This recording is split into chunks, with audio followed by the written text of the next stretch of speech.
not safe. Oh, what is that? Oh, Well, obviously nothing, and nobody's saying. It's like the mic unplugged itself. No, she can't talk anymore. Take the mic away. Yeah, that is everything's falling for a apart. good reason. That's mine? No, that's not mine. Where's mine?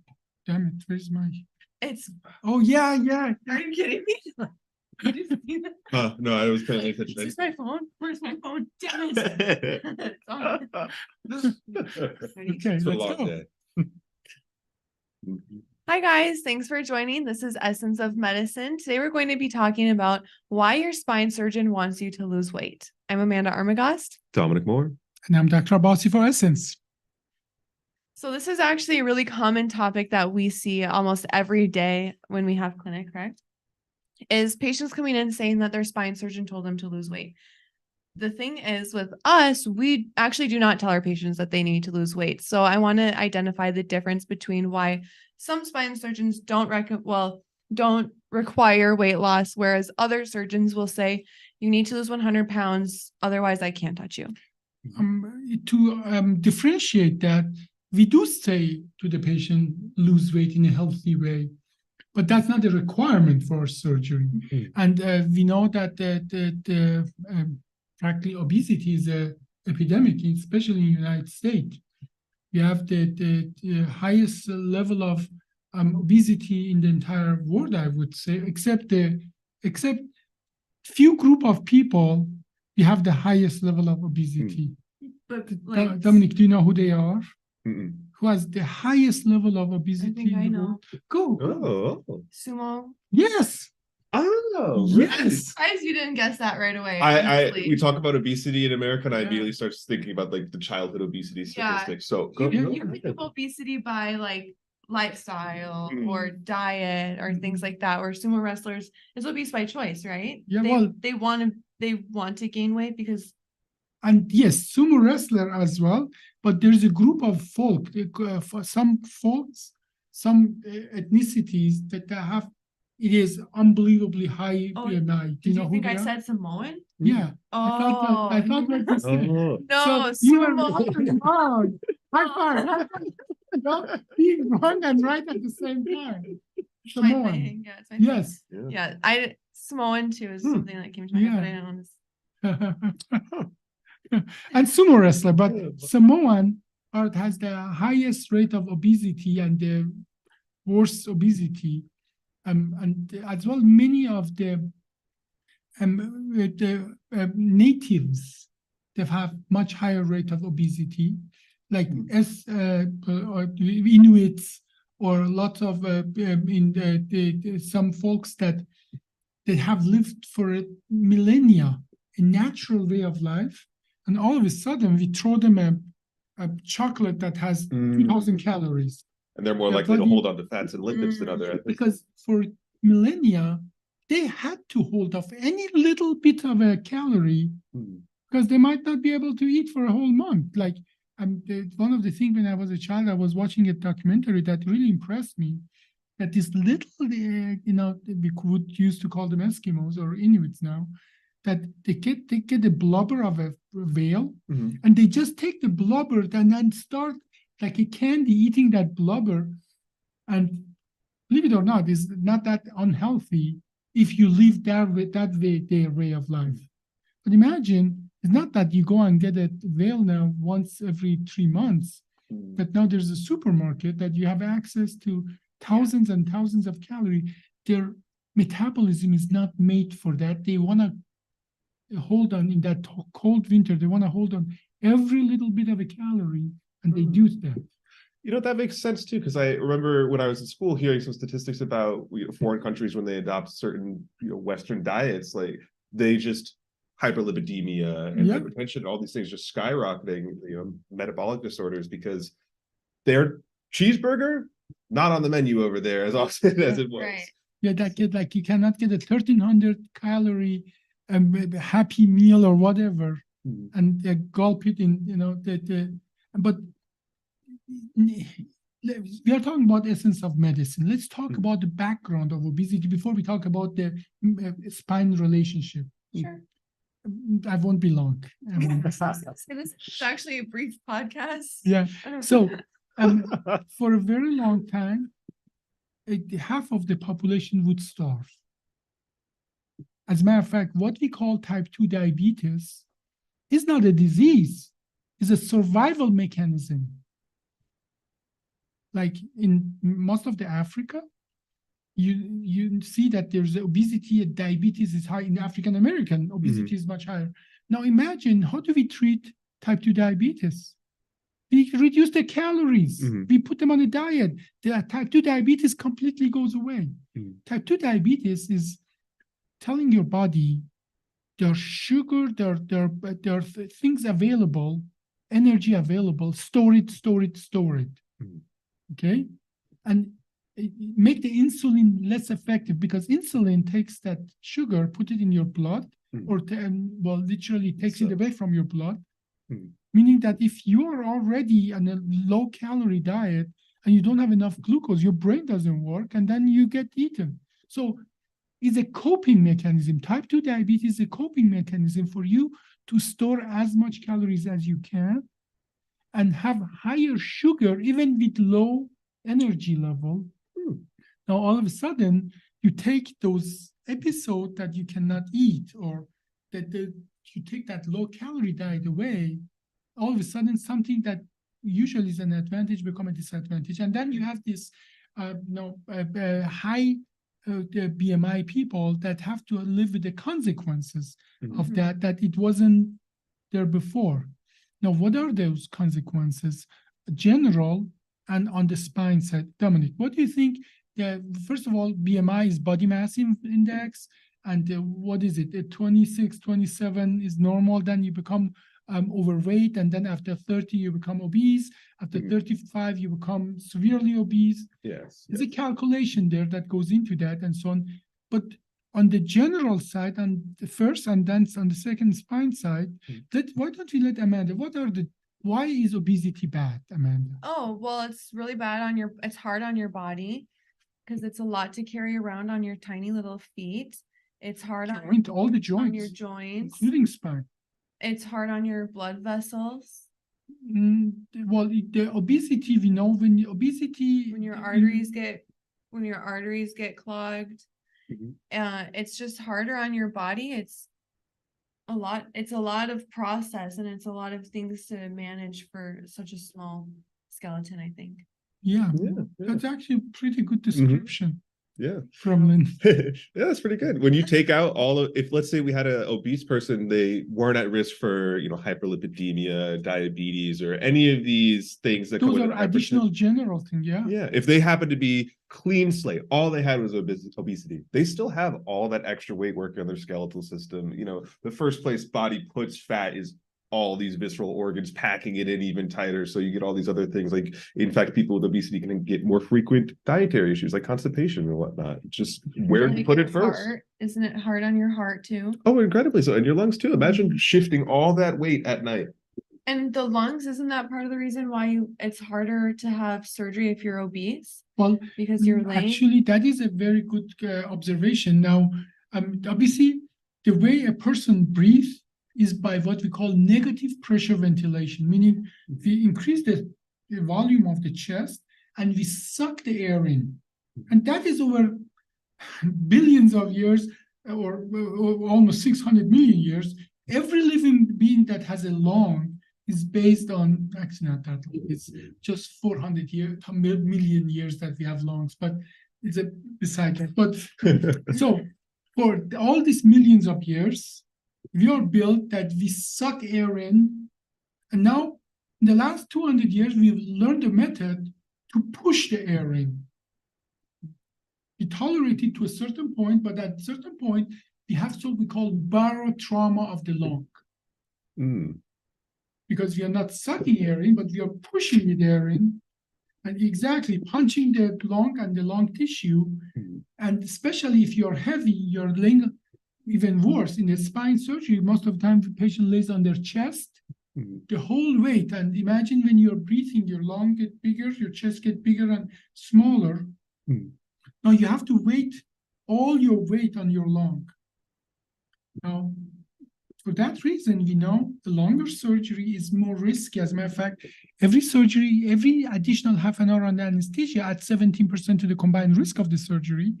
And What now, does that mean when you say it adds 17% to the combined risk? okay, let's say that I'm just pulling these numbers out of thin air.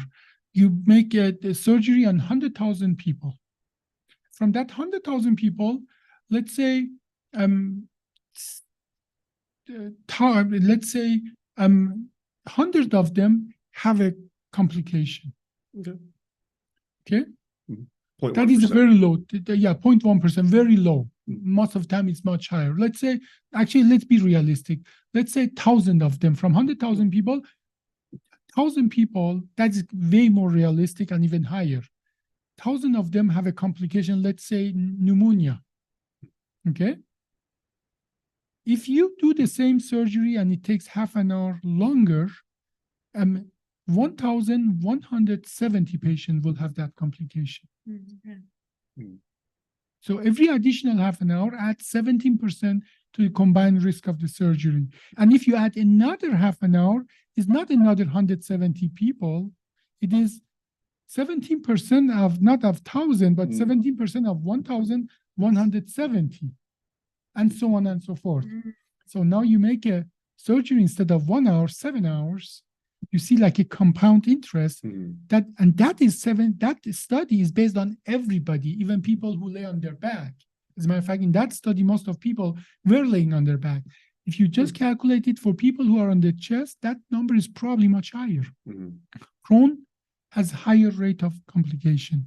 So now, on that, all of a sudden makes sense that that if you have a very long surgery, it's in every surgery is risk versus benefit. And now, if you have a very long surgery, this is complex surgery, and these patients are with higher BMI, lay longer on their chest, it's much more trauma to their lung. It's much harder for them to recover from the surgery. Okay. But that's not just it.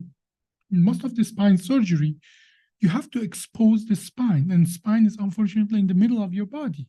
Now imagine in a bigger patient, you need to have a longer path to get there. We have a nice study. If you are interested, just Google Abbasi, my name, Abbasi, OLLIF, for oblique lateral posterior lumbar interbody fusion, NIH for National Institute of Health, and BMI, body mass index. Just put those things, you see a paper that we publish is accessible to everybody. You don't have to pay $150 to download it. It's ridiculous. It is ridiculous. Yeah. You're just trying to learn, and now all of a sudden you have to pay. But that is how this medical journal works. Okay, so, but this paper is accessible. We publish it in a way that's accessible to everybody. And believe me, you understand that. If you just read it, you will understand that there's a chart there. As a matter of fact, I'm wondering if you should, even show that chart, because I think it's important for people to see. Yeah. So what we showed that, obviously it makes sense. In a regular surgery, when the BMI goes up, the time of the surgery goes up. Exactly. Wow, you're fast. Yeah, I know you yelled at me for this the other day. I do stuff a lot more simply sometimes. Honestly, that's... You really only have to type in OLLIF BMI. Wow. And it comes up right away, huh? Well, aren't you impressive? Thank you. Thank you. It's not my first day here. Okay. So this shows actually. Do you know how to get just a photo? Right click on it I again. think we see that. If you want to just leave it there, that's fine. Okay. So what you see there, a blue line. That blue line, now, first of all, every chart has two axes, or this kind of chart, they have two axes. On the x-axis, on the bottom, you see the BMI, body mass index. Obviously, higher BMI, bigger patient. On the y-axis, you see time of the surgery. These are about 400 patients, all the spinal fusion in one hospital, 1 year. And as you see, when the BMI goes up, the time on the anesthesia goes up, and all other complications correlate with that. But it makes sense that if you have to go through more tissue in a regular surgery, it takes longer. Mhm. And we just talked about more time on the anesthesia, more risk associated with the surgery. That becomes at certain point that risk of the surgery are not justified for that surgery. As a matter of fact, most of our societies now recommend not to do elective fusions for a patient with a BMI of 40 and above.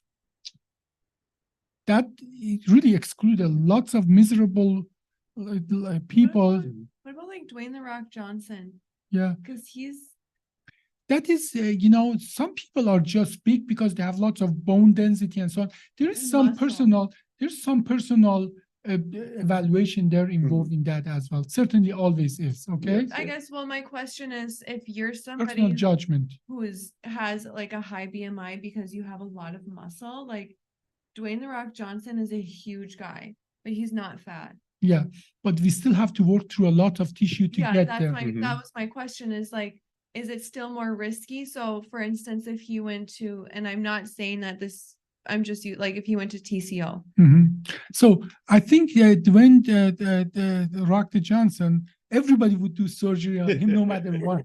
Like, Come here. Now, it is the surgeons still have to work longer to get there, but his lungs are not the same lungs as somebody who has a BMI of 45 and is all fat. yeah. So he works out, he has better lung, he has better heart and so on. It becomes more of a, but we are talking about for every Dwayne the Rock the Johnson, there are like 100,000 other people with that BMI that this is a statistical thing. But what this chart shows on those people who got that surgery with higher BMI, you had to work harder and those surgeries were more risky. Now, the red line is the MISTLF. MISTLF, you do the same surgery but with smaller opening. And what is important, that surgeon has lots of experience, more than 2,000 of those surgeries. Even in his hand, at BMI of 37, you see, it flips. Yeah, I actually think that's kind of interesting that they even start off with a lower surgery time than the traditional one, but then eventually they get to a point where they just go, "Oh my goodness, this So is that gonna is- take I us so thought much that was longer." interesting too, especially how much more steep the red slope is. Yeah, because then you have to work on the bottom of a smaller hole, deeper and so on. That becomes more difficult. What are some other challenges to being obese? But well, let's look at this. We are not done with that. Like look at the green. Who's the line. green line? We are the green. Green's a pretty good color. Yeah, exactly. Represent. So that green line shows because the way we do the surgery with the tubes, it doesn't matter if the BMI is 20 or 40. And we have done meanwhile BMI 50, 60, 64 is the highest I have done. Wow. Because the way we do the surgery, we are not doing the traditional surgery on the bottom of a deep hole. We use a tube system that once the tube is in place, it doesn't matter if you go through 2-inch or 6-inch of adipose fat tissue, you do perform the identical surgery. So that enables us to be very, very efficient. And that by us being able to reduce the risk associated with the surgery, now we can provide this surgery to people who had no choice, literally no choice. Now, you know who I'm talking about, who went to the University of, here in the University of Minnesota, and the anesthesiologist was telling the patient, after the patient told anesthesiologist, oh, my Abbasi told me it's a 1.5-hour surgery. And they told him, no way, this is an 8 to 12-hour surgery. Because in a traditional surgery, that would have been. In their hands, it would have been. In their hands, it would have been. But the way we do that surgery, actually, I did that surgery, and it was 1 hour and 6 minutes, and patient went home 2 days later and sent us all those nice letters and cards and so on, that how we changed her life and so on, because literally, we changed the equation by not causing too much damage. Another thing with the longer surgery is like, if a surgery is, let's say, 1 hour versus 8 hours, what is the surgeon doing in the other 7 hours compared to us? What do you think what the surgeon is doing? Stressing. Himself and everybody else. Being Patient- bullying our PAs. Yeah. I don't know. Or what their else. own PA. Or their own, Mhm. Well, yeah. mostly they are cutting the tissue, cooking the tissue, Dissecting, burning. dissecting, burning, and Using stopping the suction. bleeding. Mm. So obviously it makes sense that more damage to the surrounding tissue is produced, more bleeding is produced, more barotrauma to the lung is produced, and all of that patient has to recover from. Gotta be poor healing too, like. Oh, Well, I yeah, bet. let's way more. Now, one of the things we use a lot in our surgeries is called electrocautery. What is that, Dominic? Electrocautery. So typically actually used by like Bovie device, it's an electric current goes right at the tip of it and you use it to dissect and cauterize at the same time. It cooks, burns the tissue, right? Mhm. Sometimes it smells like a fresh steak in the OR, doesn't The it? grill. Yeah, grill, yeah. But it's we need that Mhm. because otherwise it patient would Bleed bleed everywhere. out. Mhm. Okay, now having said that, all that burning of the tissue is not irrelevant to patient's recovery, right? Mhm. Yeah, it releases smoke and the smoke itself could be carcinogenic too. Well, for the staff, but I'm talking about the patient that you're Mm. burning the tissue, all that creates inflammation Mhm. the factors and so on. And patient has to recover from all of that burning and so on.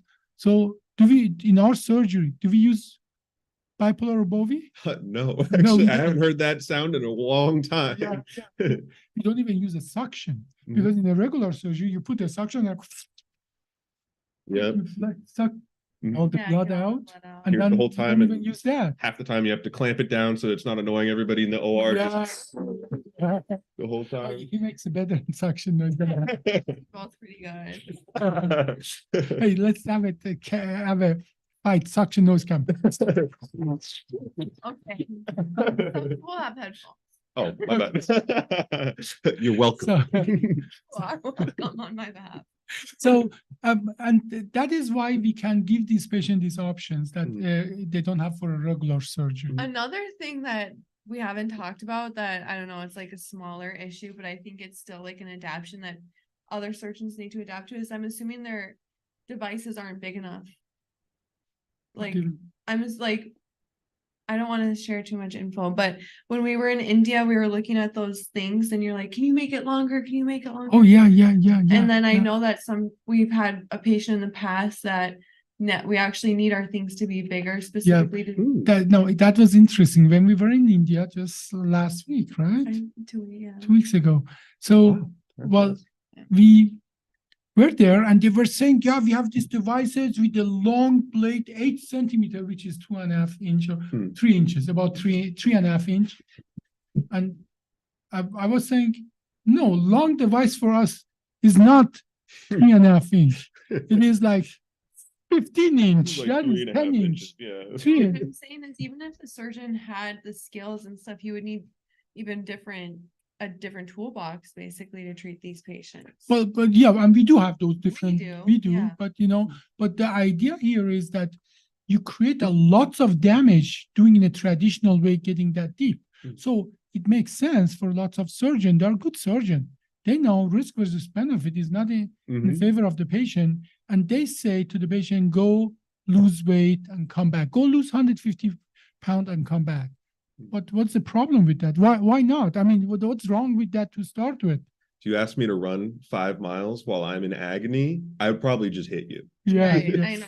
That is many Right. of our patients say us, they say, how can I lose weight when I cannot even walk? Mm. The only thing left for me is sitting on the couch I and still remember snacking. I still remember the story of a patient who was actually stuck inside his house and he had to crawl to his door. Mm. Yeah, well, and How can he lose weight? the reality is that we see it often. They say when the surgeon, some surgeon, not everybody, some of the surgeons, they just want to get that patient out of their door. Mm. And they say, go lose 150 pounds and come back. In reality, patient goes and gain another 100 pounds, and then they die of cardiovascular problem Mhm. because they cannot walk. The condition that they put more weight on. Mhm. This is a deadly thing. And many of those patients, literally, they do a passive, suicide, meaning that they just let go and, they don't care anymore. They are so in pain and they take too much pain medication and so on. Mhm. this is a miserable situation that unfortunately is neglected at many levels. Yeah, it sounds like a vicious cycle of I'm overweight, my back hurts. I can't get my back to stop hurting, but I can't lose weight until my back stops hurting, but I can't get my back to stop hurting. I don't want to keep going. Yeah, it just goes again and again. And meanwhile, the pain gets worse, the pounds pack on. So it sounds like there's very few of us out here willing to break the cycle or able to break the cycle.